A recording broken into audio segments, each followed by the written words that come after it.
Oh, also, I didn't make you co-host. Let me do that. That would be helpful. That would be helpful. Okay, there you go. All right. Hello, everyone. I am Lisa Twilley. I'm the director of the Women's Business Center at Maryland Capital Enterprises. Thank you guys for joining us today. Just to give you some information about MCE. They are a nonprofit based here in Salisbury, also have an office in Baltimore. We assist entrepreneurs that are getting started in business or if they're already in business and trying to expand. We do business consulting. We can help you with the business plan. We can help you with your cash flow projections. We do training workshops such as this, and we also do loans. So if we can help you in any way, I will put my email in the chat and also our website so you can check out other things we have going on. If you'd like to be added to our newsletter list, just put your email in there and I can add you to our newsletter list. That way you know when we have classes coming up or events coming up. Today we have Rosalind Davis here with Rhoda Business Solutions, and she is going to talk to us more about Minority Business Enterprise Part 1. So I'll let her tell you a little bit about herself and get started.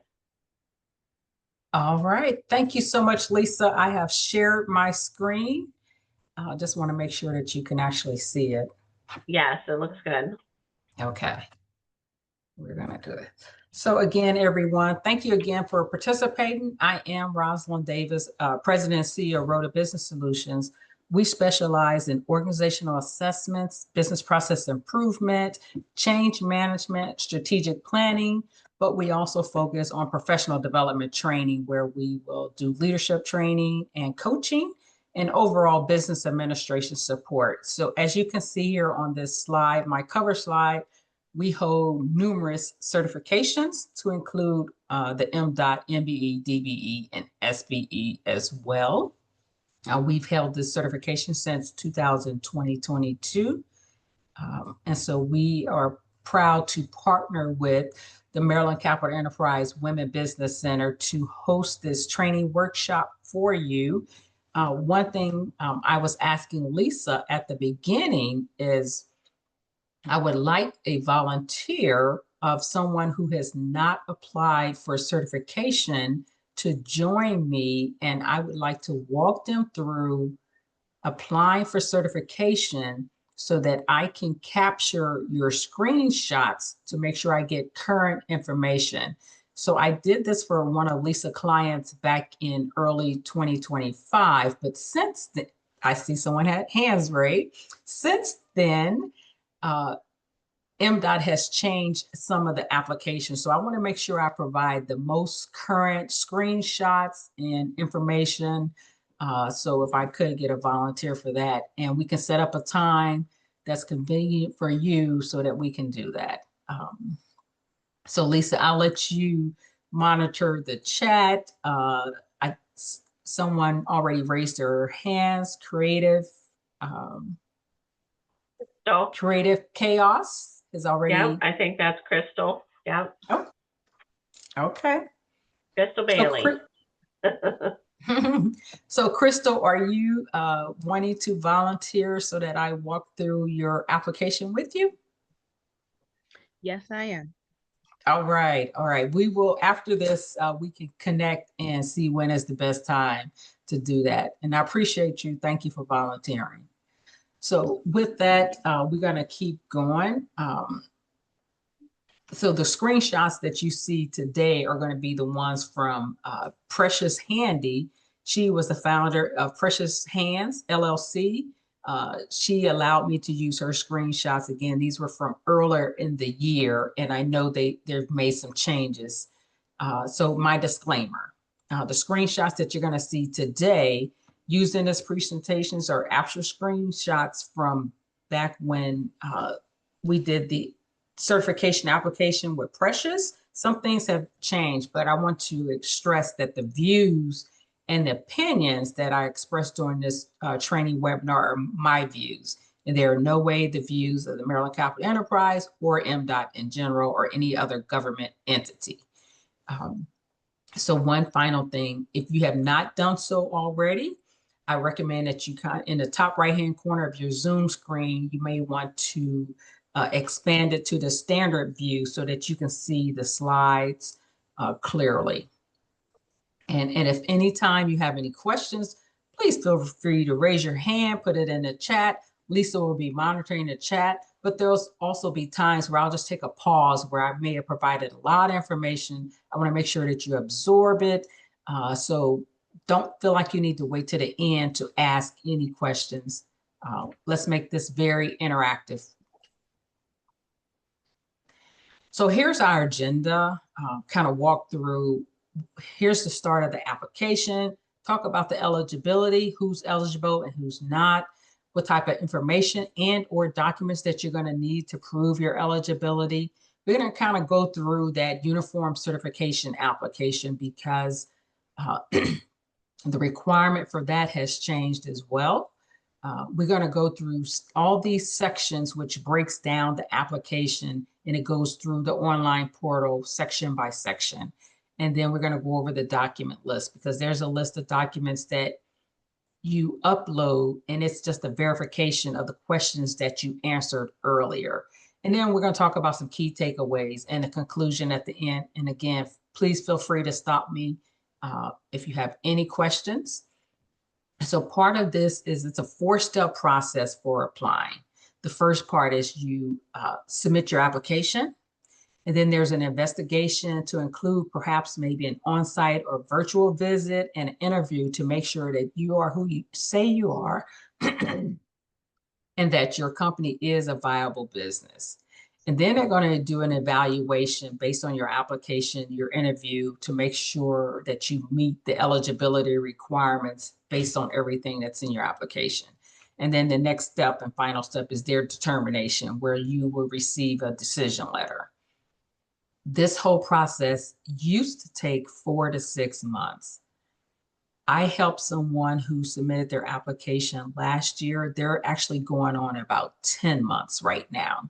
So please keep that in mind. If there's an opportunity that you're looking at and there is a set aside for small business goals, that your application may not be approved in time. So just keep that in mind. Allow enough time to get through the application process.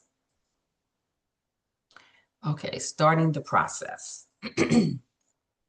So you'll see this welcome screen, and it talks about basically you can apply for your MBE, which is your minority business, your DBE, disadvantaged business, and your SBE, small business, all at the same time.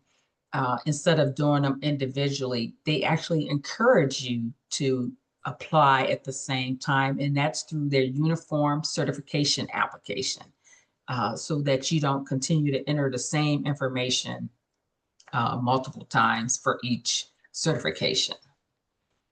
Now, this is an online application, so you'll want to have that available, all your documents that you're going to need to upload into the application. Now, if your firm or your company is outside of Maryland, you must be certified by a governmental agency in your home state before applying for certification in Maryland. Now, there is some reciprocity between certain states, so you may not have to do a whole complete application, but it's state by state dependent. So just check with your home state and check the requirements for Maryland and see that if you don't have to complete a whole new application for Maryland.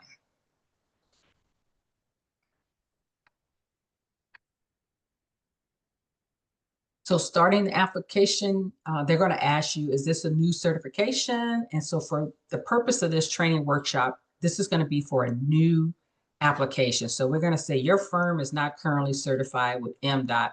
Therefore, you're going to need to create an account. So you would enter in your tax ID number, which is also your employer identification number that you would get from the IRS. If you don't have that number, you can apply at irs.gov.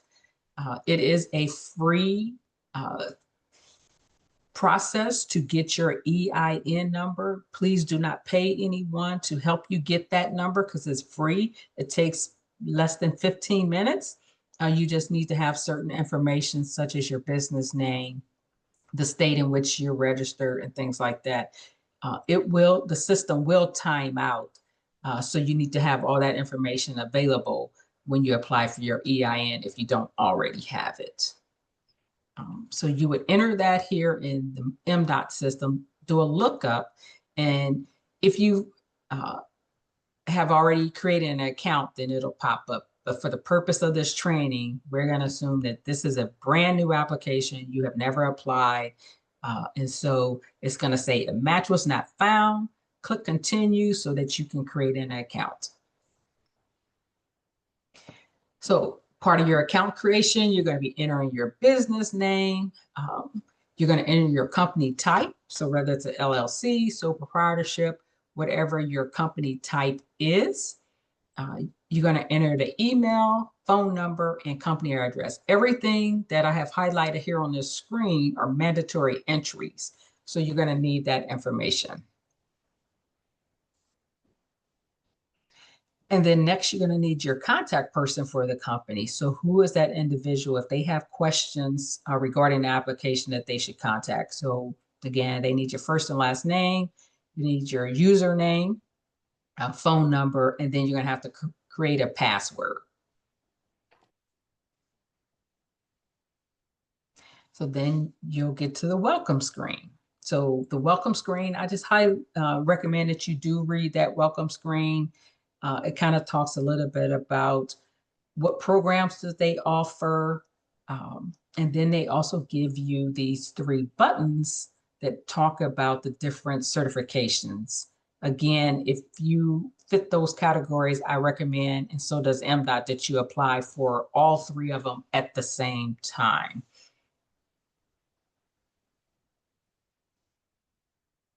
Okay, determining eligibility.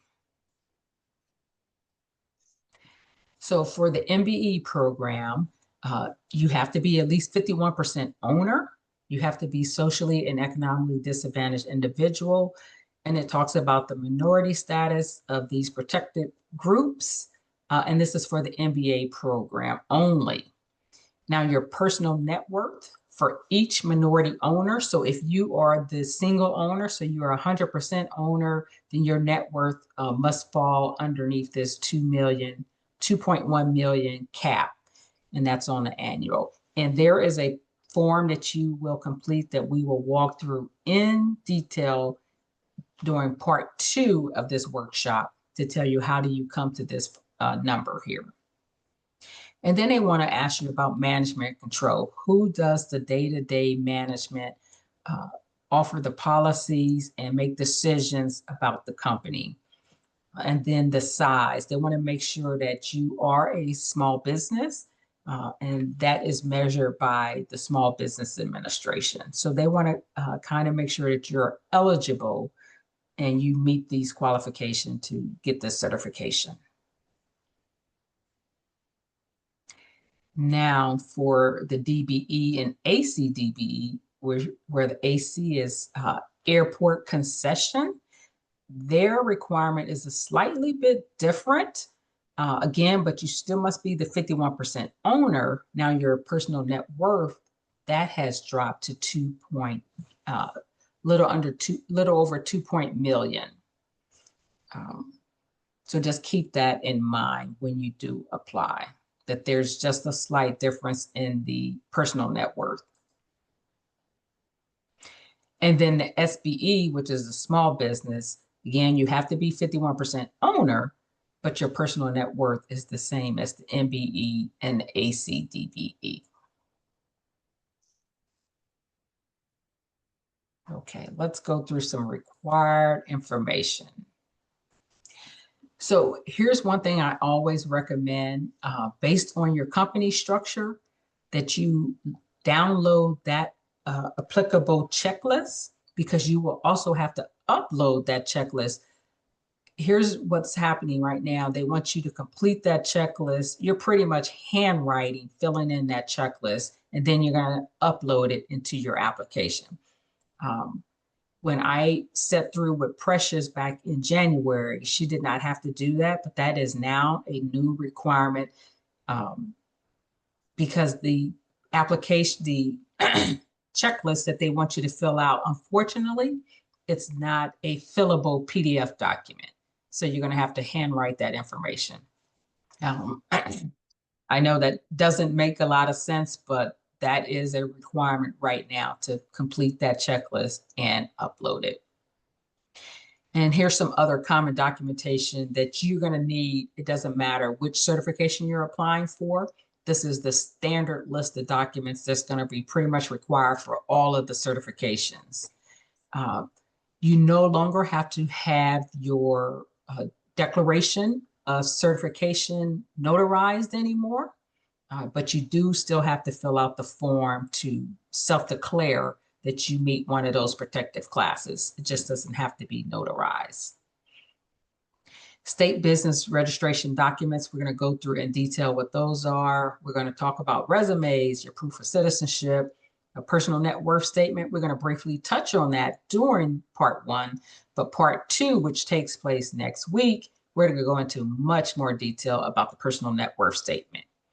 And then your 3 years of personal federal tax returns, 5 years of business federal tax returns. I will talk to you more in depth about if you don't fit that criteria, like say, for instance, if you only been in business one year, what do you do for those other 2 years that they're requiring?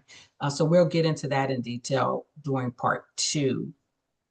And then 3 years of year-end financial statements. So for your personal net worth statement, they want that dollar amount. But for today's application, they want 3 months or 3 quarters, whatever your frequency is that you review your financial statements. That's what they want you to upload today. And then they want your bank signature authorization form or letter. And that's a document basically on the bank letterhead that says that this is a business banking account and who's authorized to sign checks and make business decisions for that account.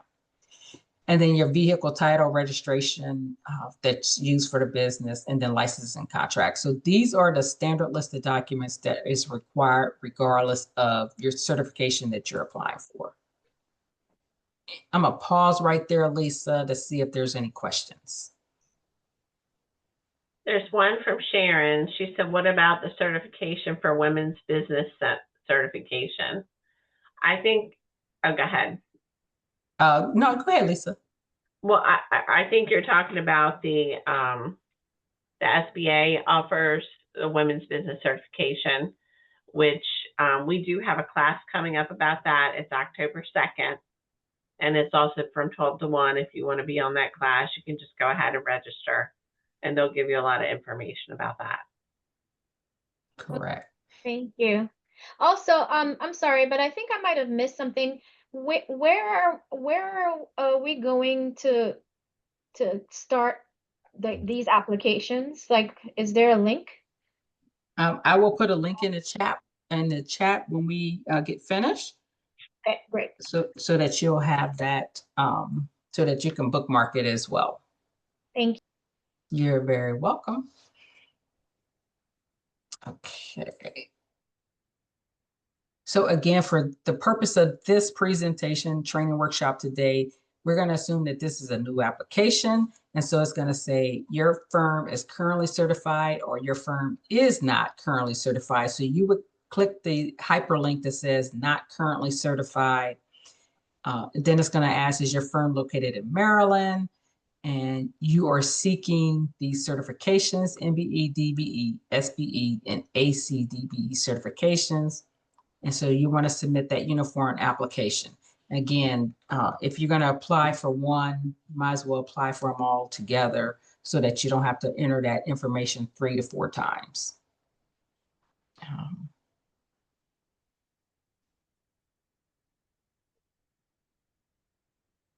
So again, the uniform certification application for MDOT is going to already pre-populate some of this information for you. Anything that is has a red asterisk, of course, we all know that that is mandatory information. most of this information should be pre-populated because you've already entered it when you created the account.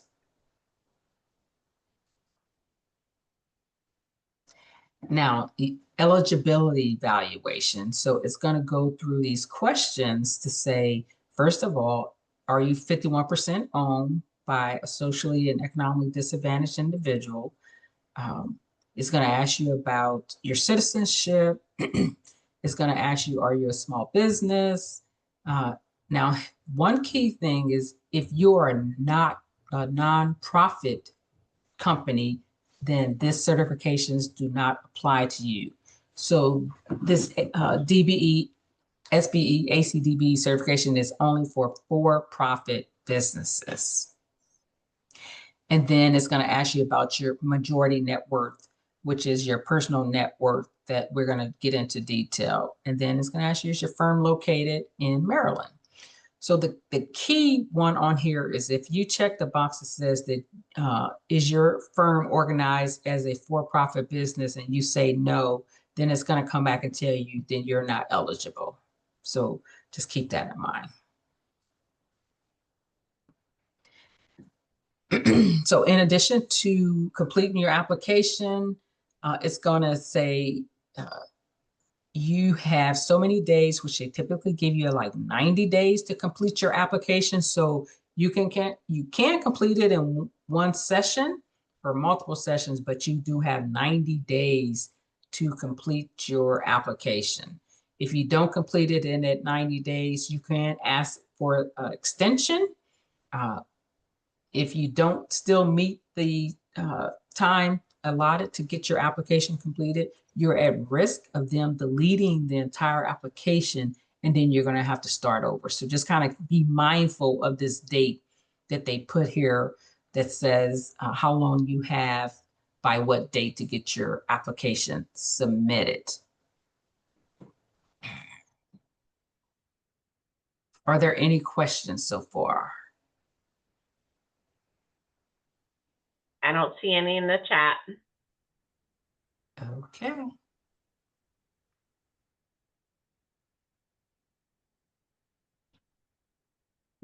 Okay, so this slide is the list of mandatory documents. We're just going to kind of go over briefly what these are. And part two, we go into in-depth, how do you fill out these documents and how do you upload these documents? So that's the key part. So back in January, what I have blacked out here on the screen is where they needed you to have the document certified that you were eligible based on your protected class. Now you're just doing a declaration of eligibility. So you're kind of self-certifying that you are eligible based on your class. But you're also going to need your personal net worth. You're going to need your tax returns, proof of good standing, identification documents, so the proof of citizenship, bank authorization, proof of contribution. So what have you invested into your business? And we're going to get into detail about that. Resumes. So if you are part owner and there's other people in your company, they're going to need the resume for all business owners. And then financial statements. They used to want year-end financial statements. They no longer want year-end.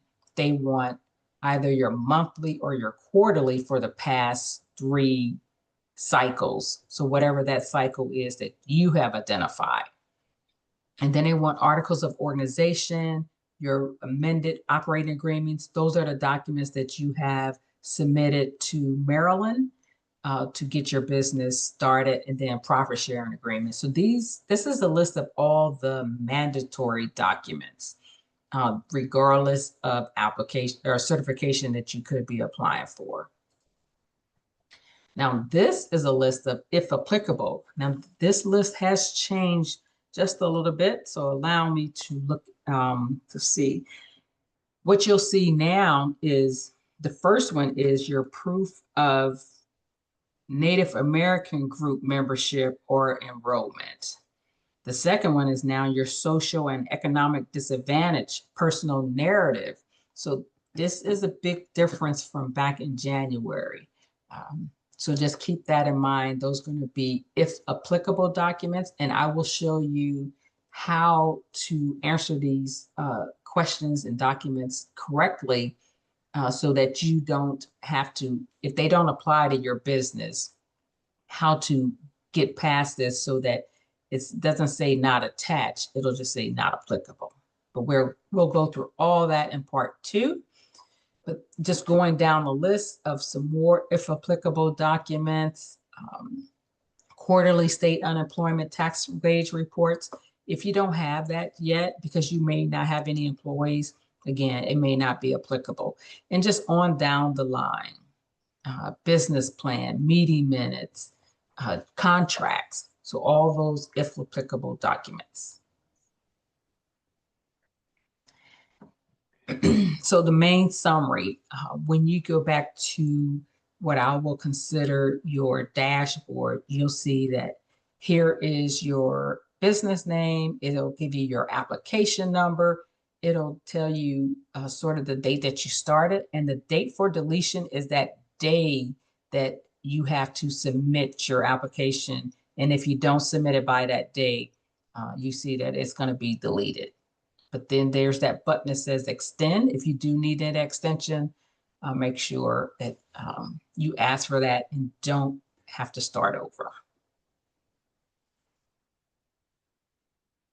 Now, one thing I want to show you on each screen that you'll see in the application, so this is sort of a color coding, which kind of helps with visual representation to show you where you're at in your application, what you have completed, what you still need to answer or upload, and what is required information. So that's what this color coding that you'll see on each of the screens, what that means.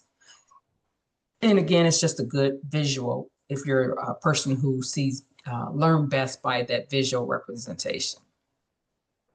For instance, on this screen, because we are just starting our application process, everything is in red. Everything is in red because we have not answered the question, nor have we uploaded the applicable document. So that is what the screen is going to look like when you first get started. Lisa, I'm going to pause right there and see if there's any questions. I don't see any in the chat, but if anybody wants to unmute, feel free. All right, let's moving along. So basic contact information. This is section 1 of your application. It's just basic information, your name, your business name, phone number, website. But as you can see here, it says on like the first line, contact person. It is a required entry, and it's in red. So until you actually enter that contact person's name, it will not turn green. So that's kind of how each screen you'll see the red, yellow, green. That'll tell you if you've answered the question, if it's a mandatory question, and if you completed that question. So now that you have completed that section 1 and entered your basic contact information, you can see here how the screen has now flipped to green. So your dashboard is just a quick representation of where you're at in your application.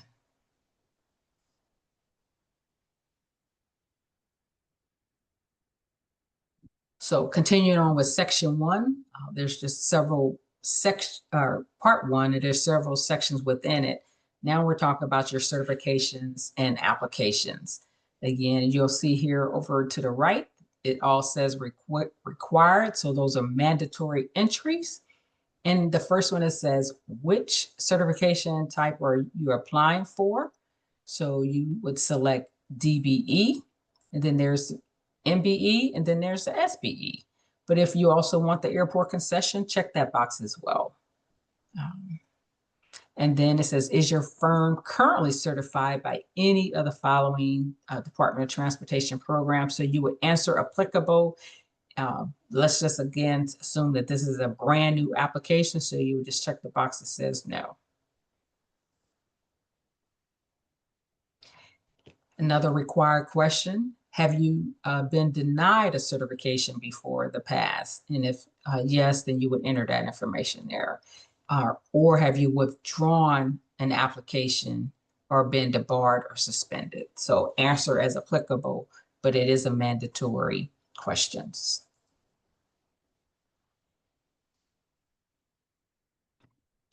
Business offerings, just give a concise description of what service or product offerings that your company provide. In this case, it's leadership development, training, consulting services. That's all you need. It's very brief. Your NAICS code, which is your North American Industry Classification Codes. If you don't know what that is, I will also drop that in the chat. So that you can look that up. And it's basically, or is your service or product offerings, and it's tied to codes, these 5-digit, 6-digit codes, and how you look that up to find out what you offer. And that's just the language that the government uses to buy their goods and services. And you can enter multiple as well. You don't have to just enter one. More mandatory questions. I was going to ask you, when was your firm established? Have you owned this firm since? And that date could be the same. Your method of acquisition. It could be that you just started a new business, but whatever the answer is, it is a required answer for the method of acquisition. And here it is again. If you are not for profit business, then you will not be eligible for certification. So make sure that you check the appropriate box there. And then your tax ID number, if it's not already pre-populated, just verify. If it is pre-populated, verify that it is correct. If not, enter your EIN number. And then the type of your business structure, but all mandatory.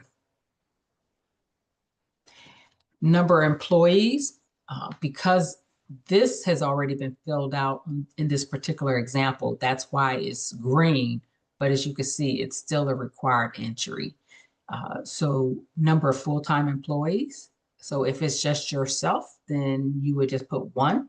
If you have no part-time, no seasonal, just answer as applicable. Now, what I want to specify here on the gross receipts, even if you have just started and you have not had any revenue, you can't leave it 0. Or you can't enter a negative number like you're losing money. You have to at least enter $1 for each of the years that they're asking for. So you actually would select the years as applicable for your business. Now, moving on to section 2. Other businesses. This is your firm co-located with any other business? So it just want to make sure that if you're saying that you are the 100% owner, but yet you may have ownership in another company, or another company you have ownership in yours, that's what they're asking you about. Also, has any other firm had ownership interest in your company in the past year? So those are mandatory questions. Or if you've been under a different ownership. So answer as applicable, but they are required questions. More mandatory questions. And now moving to section 3, which talks about the majority owner.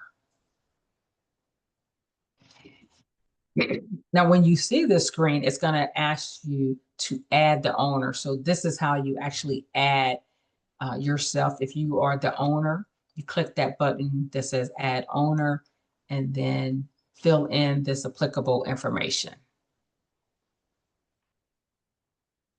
All mandatory questions. So when you get down here to, for instance, class of stock owned, I have circled this that says it's not applicable if you're not like a corporation where there's stocks, or a ESOP where there's employee stock owned option company.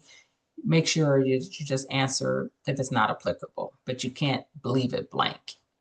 And then date acquired, that could be the start of your business because you don't have stock owned. So just keep that in mind. More additional owner information. So it's asking you for your initial investment. Enter zero, you can enter zero if that applies. Like if you didn't infuse a large amount of cash into your business, acquired any real estate to start your business, whatever that may be, put that there. Equipment, here in this example, we put zero, but now MDOT is asking you to include if you have a laptop, if you have a printer, things like that as equipment for your business. So you will want to enter that dollar value here for equipment. And then again, how did you acquire your business?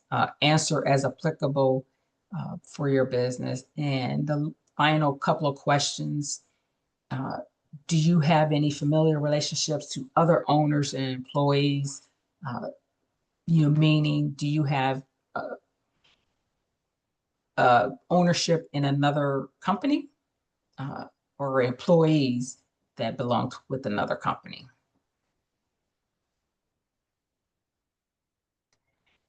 Now, on this screen, you can see a couple of them have already been answered, so that's why they're green, but they have been mandatory entries. The one that I want to point out on this screen is, what is the personal net worth of the disadvantaged owner? This is the question that will perhaps delay your application if you don't get this right. My recommendation is when you get to this screen, you put some figure in here just so that you answer the question. So in this example, we just put $500. Of course, that does not match the personal net worth. But when you complete that personal net worth form and you come to what is that personal net worth, you just need to come back here and make sure that that number matches what's on the form. But to get through the application and answering this question, put something there, $1, $100, so that you can get through your application. Any questions so far, Lisa? Nothing in the chat. All right, we'll keep going. More mandatory questions.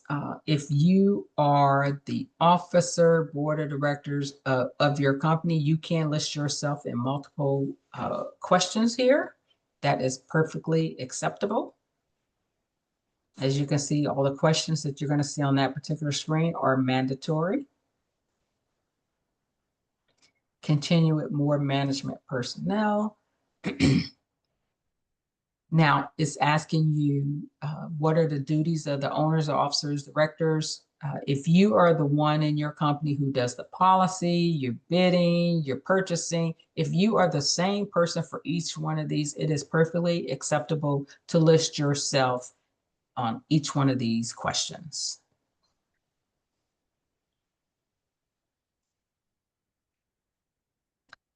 So inventory. Now here's where the change has been made. For instance, on your vehicles, if you use those for your business, even if there's personal vehicles, you're going to need to enter that make and model. Here's a change that they're asking now. They're going to want like the Blue Book value of your vehicle. So you will need to perhaps go to Kelley Blue Book or another source where you can find what is the value of your vehicle. And you're going to have to upload that as well to show that you've gotten the value, and just enter that information.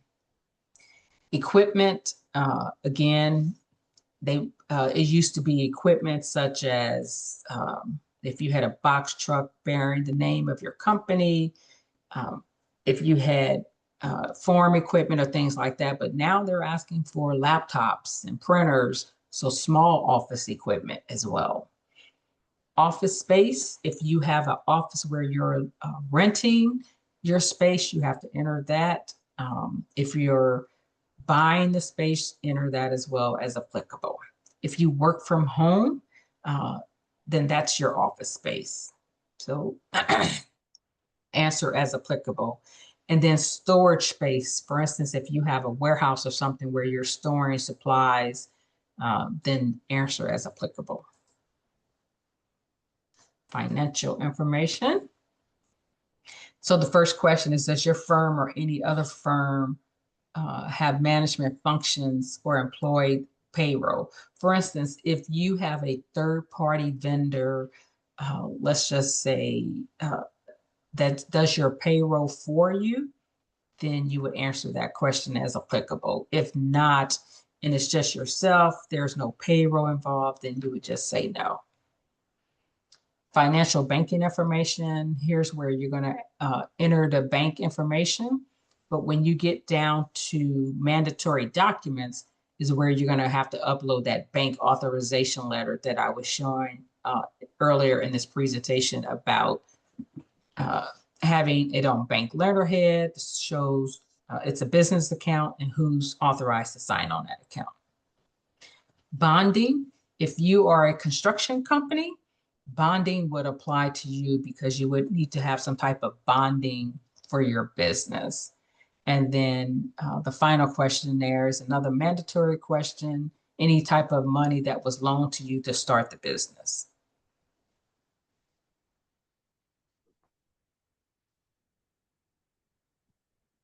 Licenses and contracts. So the licenses are trade licenses, not necessarily professional license. So if you are a plumber or electrician, those are the types of licenses that they are asking for. Contracts, if you have no contracts in the last 3 years, just click no. If you do, enter those contract numbers and the applicable information within these boxes here. And then any active jobs that you are currently working on. So these contracts could be some that are not active, but have been in the past 3 years. Now back to that dashboard of yours. Now, as you can see, as we went through section 1 through 4 and completed all those questions, it is now flipped to green. And you can clearly see that you still have a few bit more information to fill in. Now let's get to that mandatory document list. This is the same list that I showed you at the beginning. These are all the mandatory documents, regardless of application, that you will need to submit. Submit means by uploading it into their portal. And this is a list of if applicable. However, when I meet with Crystal, we're going to make sure that we have a more up-to-date list that we will show for for our next session, which could be part 2, but perhaps for the next session that we have with the Maryland Capital Enterprise.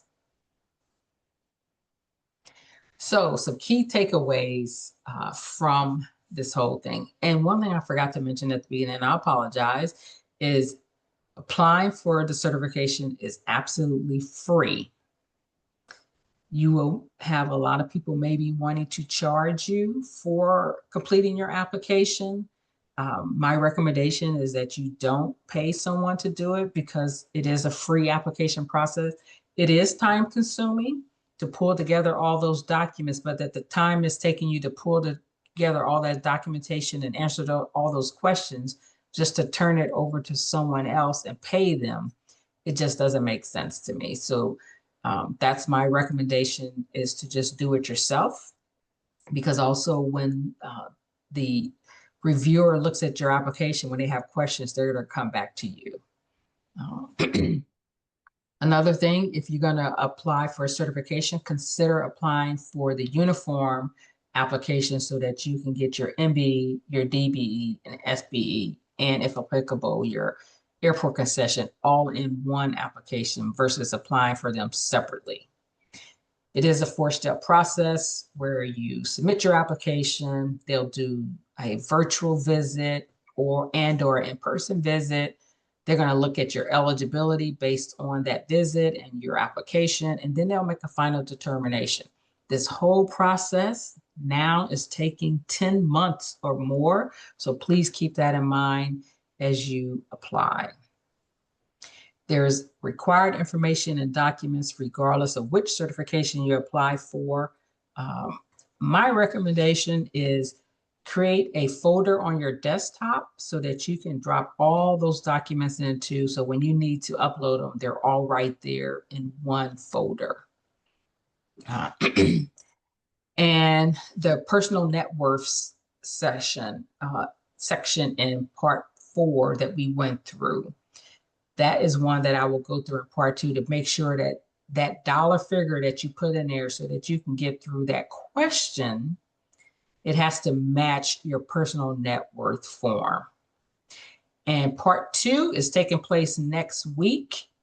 Lisa, what date is part 2 taking place? The 16th. Okay. Mm-hmm. All right. Same time. Same time. Great. All right. With that, I want to say thank you very much for your time today. I appreciate it. I want to pause right there to see if there are any questions. And in the chat, I'm going to throw in the link to where you would get started with your application. I had 2 questions. This is Sharon Abraham. Go ahead, Sharon. Maybe the first one could wait for the next session, but when I just wanted some clarification about the personal net worth. Are you talking about, like, as an individual, what my net worth is outside of the business, or as it pertains to the business? Because I want to make sure I'm not. I guess I want to understand a little bit more about what that means, because as an individual, I do have things, but as it pertains to the business, I'm not sure if that's what I will be applying to the business for the applications. That's my first So, question. And then my so second, yeah. this is personal net worth. So this is personal, not business. Okay, So I this just is clear. as it applies to you personally. Okay. And then my second question was, I know well, I did hear that you said to kind of like collect all the information in a file and kind of save it there, but I just also wanted to know if the application process, I know in some cases you could save your application as you go along. Is it the same for this one if you can't do everything in the same, like one time over? Yes, it is. And that's where it'll show you once you start the application, how long you have to finish the application before either you can ask for an extension and or they will delete your application if you have not finished it and submit it.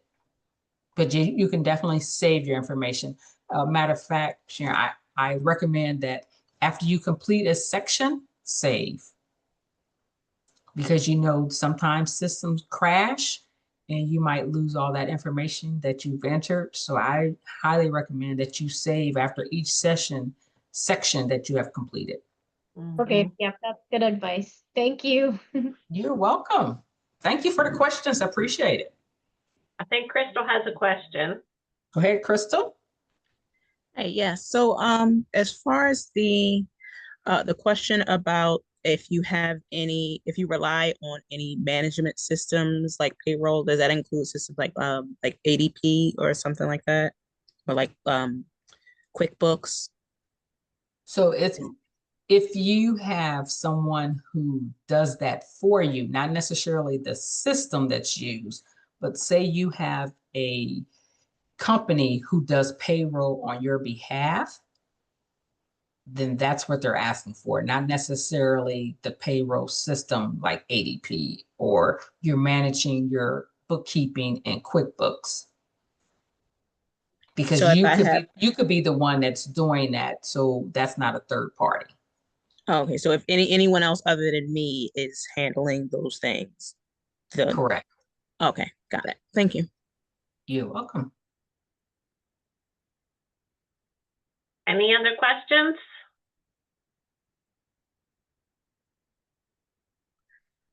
Thank you so much, Rosalind, for sharing this information, and we hope to see you all again next week. Stay tuned on marylandcapital.org on our website for other classes that you guys might be interested in. Most all of our classes are free, so definitely take advantage of it, that's for sure. I always say take advantage of what you can get for free. Not much free anymore. That is so true. And I look forward to connecting with Crystal so that we can go through her application. And thank you for volunteering. I appreciate that. And I do see your contact information here in the chat, and I have it. Thank you, Crystal. All right, guys. Well, thank you so much and hope to see you next week. All right. Thanks. Thanks again, Lisa. I appreciate it. Thank you. Bye-bye. Bye. Rosalind, take care. Bye.